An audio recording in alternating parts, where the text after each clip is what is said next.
Sony a6400, the Sony a7 III, Canon R5, the Sony a7S III, Sony a6600, Canon M6 Mark II, smartphone cameras. What does all these cameras have in common? A lot of question marks lingering over my head. Stick around, let's figure this out. Overheating of cameras have never truly been a huge topic for people on the internet until the launch of the Canon R5 and R6 and the whole internet exploded.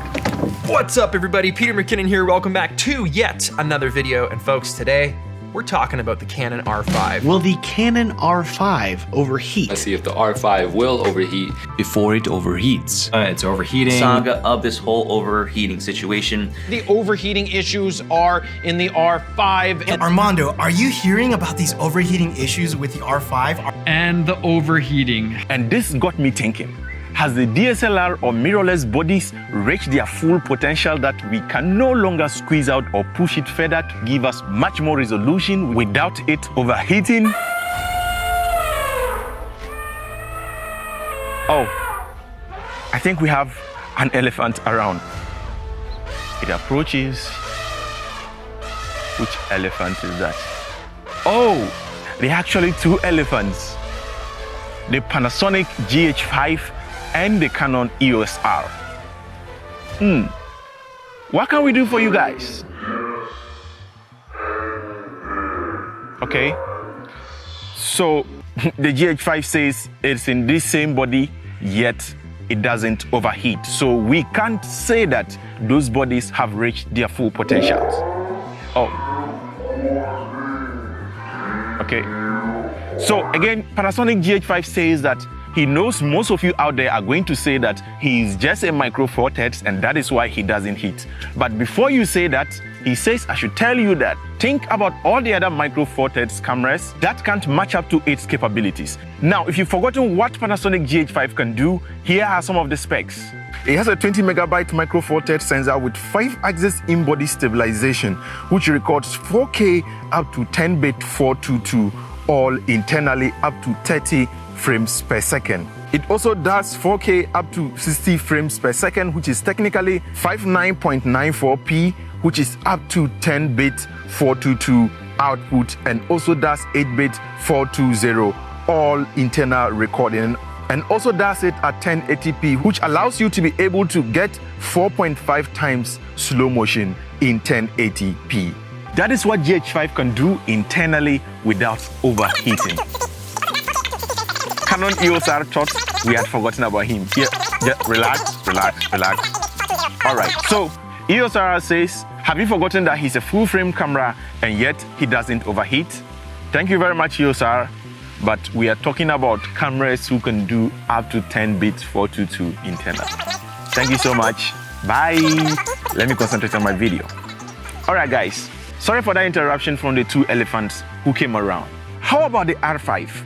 The camera system that actually set the internet ablaze with its overheating problems.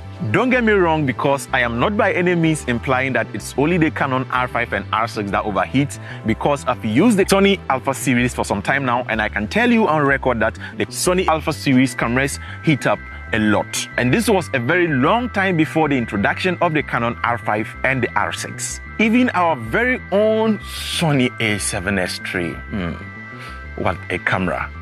Somebody even still got the Sony a7 III to overheat. So overheating has generally been a problem with this kind of cameras. Don't get me wrong, the kind of overheating that we are talking about with the Sony a7S III is different from what you find or what you have within the Canon R5 or R6 system. If you want me to do another separate video on this, because it's a whole topic on its own, kindly let me know in the comment section below.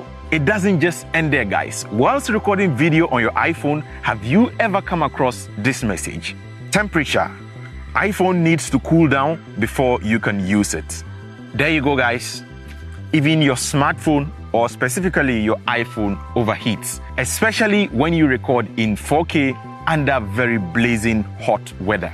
Now, as a consumer, do you think it is time for us to start getting worried over this issue, since we are in 2020, yet we are still battling with overheating issues in simple technological gadgets like cameras. The questions we ask as consumers are, is it a conspiracy to get us buying the next camera that is going to be released?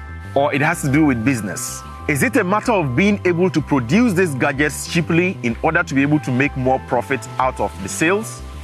Or has this technology reached its crossroads and we can no longer force it or squeeze much more frame rates and resolution out of this without the bodies overheating?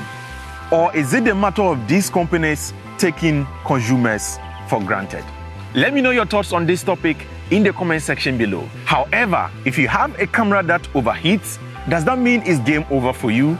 Well, I don't think so. And that is why I made another video suggesting ways by which you can alleviate or completely eradicate these overheating issues in your camera. Click here to watch that particular video. But before you do, guys, kindly click on the subscribe button. Until next time, keep practicing filmmaking.